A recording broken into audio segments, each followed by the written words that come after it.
Hi, welcome to LED Info. My name is Ron. We're in the LED Info test lab. Today we're reviewing the Viparspectra 300W. And this is part of our ongoing project. We've been reviewing the lights that are currently for sale on eBay and Amazon. And this is our 6th video, and we wanted to take a minute today and just kind of see how we're doing. We're looking for any comments. If you have any suggestions on how we can improve the videos, if you have anything, maybe some information that you'd like to see that we're not providing, let us know. We'd love to hear it. Just put it in the comments section. Also, since most of us are looking for, presumably, for watching these videos, we're, looking to purchase LED lights. So if you've had any kind of experiences recently, good or bad, you bought a light, you liked it, you didn't like it, we would love to hear any kind of experiences or suggestions that anybody might have. If you have any questions, if you'd like to post them, I'll keep an eye on it. I'll do my best to answer any questions that you might have. Today we're looking at the Viparspectra 300, and it's interesting light. It's one of the older style, I guess you'd call it a traditional panel light. It has the case and the cover and a fan on the back. And the thing is, though, is this light sells for a lot of money. They sell for $50 or $60 each recently that I've seen on eBay, which is a pretty good price for that style of light.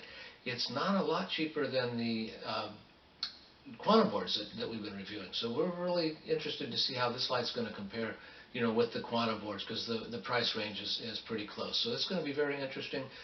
We'll take a look at the light here coming up visually, and then we'll put it in the LED Info test chamber and see what kind of numbers it produces.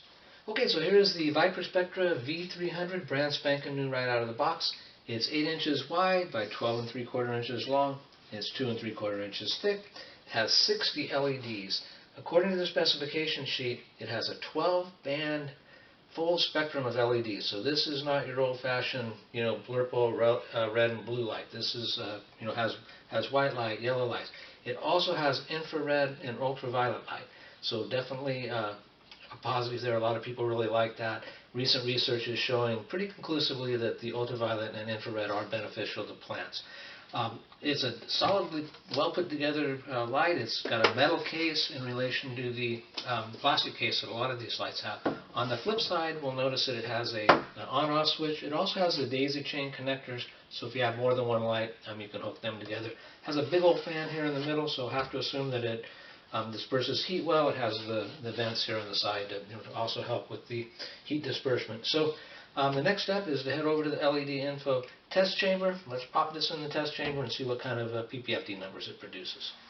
We're in the LED Info test lab reviewing the Viparspectra V300. As you can see, we have the Viparspectra hung in our test chamber ready to go. Our test chamber, by the way, is a very nice 2-foot by 2-foot grow tent that was provided to us by Yellow Sky. We wanted to note the spectrum that's being produced by this light. According to the specification sheet, it's a full spectrum. Includes not only red and blue spectrums, but also yellow and white LEDs as well. And definitely passes the eye test. You can see a nice white spectrum that's being produced, rather than the violet, purple, blurple color that everybody hates. Normally at this time, what we would do would be to button up the test chamber, and we would do the dead center PPFD reading for you on camera. But we've done the full PPFD grid, and we were so surprised at with the numbers that we wanted to talk about it. The dead center number that we came up with was 1084, which is a huge number. But as we got to the outside perimeter numbers, the numbers decreased rapidly. The outside numbers were mostly in the 300s. And that's a huge difference, going from 1084 dead center to 300s on the outside. As mentioned, this is a 2-foot by 2-foot grow tent. So there's not that far of a distance between dead center to the outside. So what we're going to do, we'll go on ahead and we'll determine the average PPFD for the entire grow area, and then that's the number that we'll use to compute the DLI, that's the daily light integral.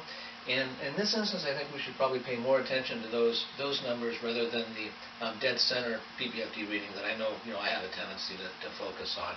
So we'll go on ahead, we'll post that full PPFD grid. We'll also post the LED Info test lab review sheet.